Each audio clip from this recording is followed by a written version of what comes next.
Vous écoutez L'Aiguillon, une parole qui interpelle à la lumière de l'Évangile. Collection Actualité, épisode 1.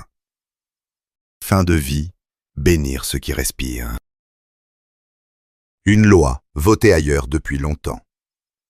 Le 15 juillet dernier, l'Assemblée nationale a adopté définitivement la proposition de loi instaurant un droit à l'aide à mourir par 291 voix contre 241, et le président du Sénat a aussitôt saisi le Conseil constitutionnel. Je ne veux pas discuter ce texte ici, ce n'est pas mon propos.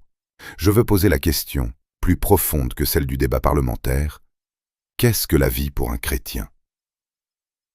La France n'invente rien. Elle rejoint un mouvement commencé il y a longtemps. Les Pays-Bas en débattent publiquement dès 1973, avant même de légiférer. Leur loi, votée en 2001, entre en vigueur le 1er avril 2002, faisant d'eux les premiers au monde à dépénaliser l'euthanasie. La Belgique suit quelques mois plus tard, étendant même le dispositif aux mineurs en 2014. Le Luxembourg dépénalise à son tour en 2009, l'Espagne en 2021. Le Canada, lui, devient un cas à part. Deux gestes qu'on confond souvent. Dans l'euthanasie, un tiers, souvent un médecin, administre lui-même le produit qui met fin à la vie.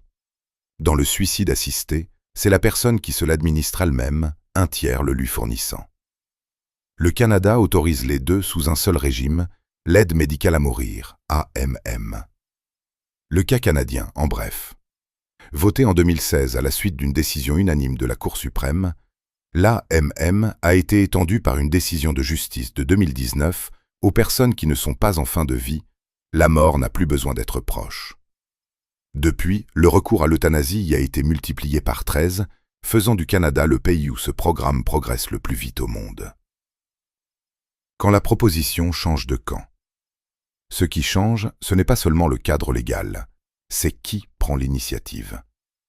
Le père Larry Holland, prêtre catholique de 79 ans à Vancouver, en a fait l'expérience. Hospitalisé pour une simple fracture du col du fémur, sans autre problème de santé, il s'est vu proposer à 2 reprises l'aide médicale à mourir par le personnel soignant, alors qu'il n'avait rien demandé et l'avait clairement refusé. L'établissement a justifié la démarche en expliquant que le personnel peut aborder le sujet selon son jugement clinique dès qu'il s'en estime compétent. Ce n'est plus seulement une demande qu'on honore, c'est une option que l'institution introduit elle-même à qui n'a rien demandé. Une question déjà posée dans l'Antiquité. Cette question n'a d'ailleurs rien de neuf.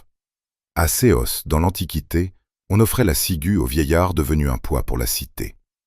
À Marseille, colonie grecque, un magistrat en gardait la réserve pour qui obtenait l'autorisation de mourir devant le Sénat local. Et déjà, une voix s'élevait contre cette évidence. Socrate, dans le Phédon de Platon, à quelques heures de boire lui-même la ciguë, dit que l'homme est comme un gardien à son poste, un bien qui appartient aux dieux, sans droit d'en ouvrir seul la porte. Intuition juste, mais encore une prison muette, où l'on attend une permission sans jamais entendre de voix. La Bible va dire presque la même chose autrement. Non pas un poste qu'on garde en silence, mais une conversation qu'on tient. Elle ne le dit pas en théorie, elle le montre à travers des hommes épuisés d'exister. Élie, le cri entendu.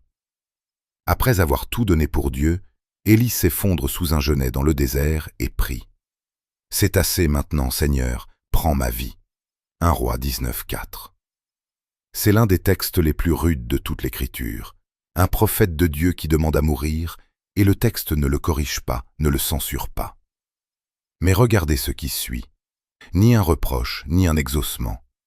Un ange lui apporte du pain, de l'eau. Il dort, il mange, il refait la route, jusqu'à ce que passe, non pas dans l'ouragan ni dans le feu, mais dans le silence d'une brise légère, une présence qui le renvoie à sa mission. Dieu répond au désir de mort par du soin concret et une parole qui relance. Jamais par le silence, jamais par l'exécution de la demande. Job, la plainte qui va plus loin. Élie demandait la mort dans l'épuisement. Job va plus loin encore en mettant en procès le sens même de son existence. Il maudit le jour de sa naissance, souhaite n'être jamais né. Job 3. Et pourtant il ne se donne pas la mort. Il crie, discute, tient bon jusqu'à dire Même s'il me tue, j'espérerai en lui. Job 13,15. La sainteté de la vie n'exclut pas la plainte la plus noire. Elle la porte jusqu'au dialogue avec Dieu, plutôt que jusqu'à la sortie. Ézéchias, le don reçu. Face à ces deux hommes qui voudraient que leur vie s'arrête, un troisième la voit continuer sans l'avoir demandé. Le roi Ézéchias, malade à mort, se tourne le visage contre le mur et pleure. Dieu lui envoie 15 années de plus. 2 Rois 20, Isaïe 38. Ce texte referme la boucle à sa manière. Ni abrégé, ni prolongé à tout prix n'appartient à celui qui vit. La durée d'une vie se reçoit en dialogue, jamais en gestion solitaire. Habiter, pas administrer. C'est peut-être le mot juste pour dire ce que ces trois hommes ont en commun et ce que le monde d'aujourd'hui a perdu de vue. On n'administre pas une vie, on l'habite. On gère un stock, un dossier, on habite une présence, une relation, un souffle. Le psaume le dit en 3 mots, sans rien démontrer. « Mes temps sont dans ta main » Psaume 31, 16. Pas une vie qu'on possède, mais des jours tenus par quelqu'un d'autre. Et Paul referme le même mouvement sans un mot de plus à ajouter. Aucun de nous ne vit pour lui-même, et aucun ne meurt pour lui-même. Si nous vivons pour le Seigneur, et si nous mourrons pour le Seigneur. Soit donc que nous vivions, soit que nous mourions, nous sommes au Seigneur. Romains 14, 7 à 9.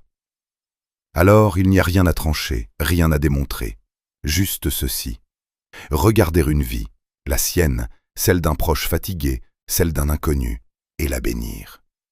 En hébreu, le souffle et l'esprit portent le même nom, ruach, celui qui anime aussi bien un corps qu'une prière. Dire d'une vie qu'elle respire encore, c'est déjà reconnaître qu'elle tient d'un souffle qui vient de plus loin qu'elle. Dire, comme au premier matin, c'est bon que tu respires encore. Vous venez d'écouter L'Aiguillon. Retrouvez cet article et d'autres publications sur lesguillons.org. À bientôt pour un nouvel épisode.